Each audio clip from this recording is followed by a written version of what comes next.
I think only one man on earth could possibly whip up a collection of fetish queens in kabuki face paint, going crazy in multicolor Asian/18th century clothes. Let's speak about John Galliano and his Dior Fall/Winter 2003 collection, which called hardcore romance.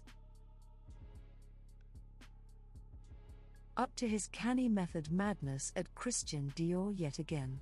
It was hardcore romance. Sex robots. Was the soundbite Galliano delivered backstage to describe his ready-to-wear version of the conceptual mayhem he wreaked at Dior's couture collection in January 2003. Back then, he'd just come back from a trip to China and Japan, scandalizing many critics with the extra outsized scale of his box-shaped, 3D cutting experiments, and mind-blowing kaleidoscope of East-West references.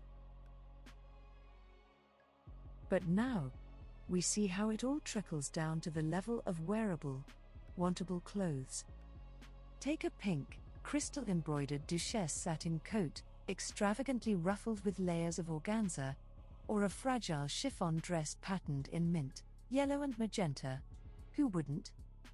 Rubber leggings, cross-laced up the front, came with a peach-colored, gold-embroidered satin jacket, edged with a multi-layer explosion of organza ruffles. A massive fur in 3 shades of lilac rode on a tiny, slinky mini-dress. The stripes and numbers of football jerseys got thrown onto wispy chiffon.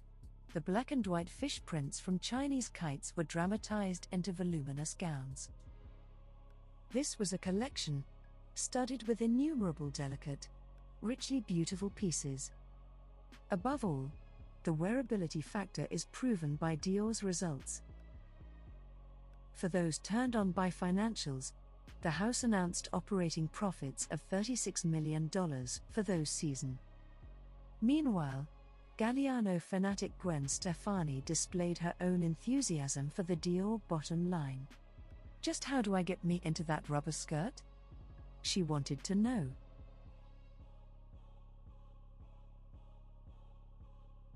So, taking inspiration from his previous spectacular haute couture collection, which was all about volumes, extreme proportions and dazzling colors, reeled the collection notes, John Galliano delivers a scaled-down ready-to-wear collection by translating his ideas into wearable clothes and fun accessories, a unique display mixing opposite influences, what he calls hardcore romance, for sexy, frilly, joyous and colorful clothes.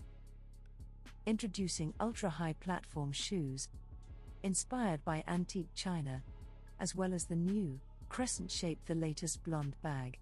The collection mixed rubber, leather, suede, python, knits, silk, organza and chiffon.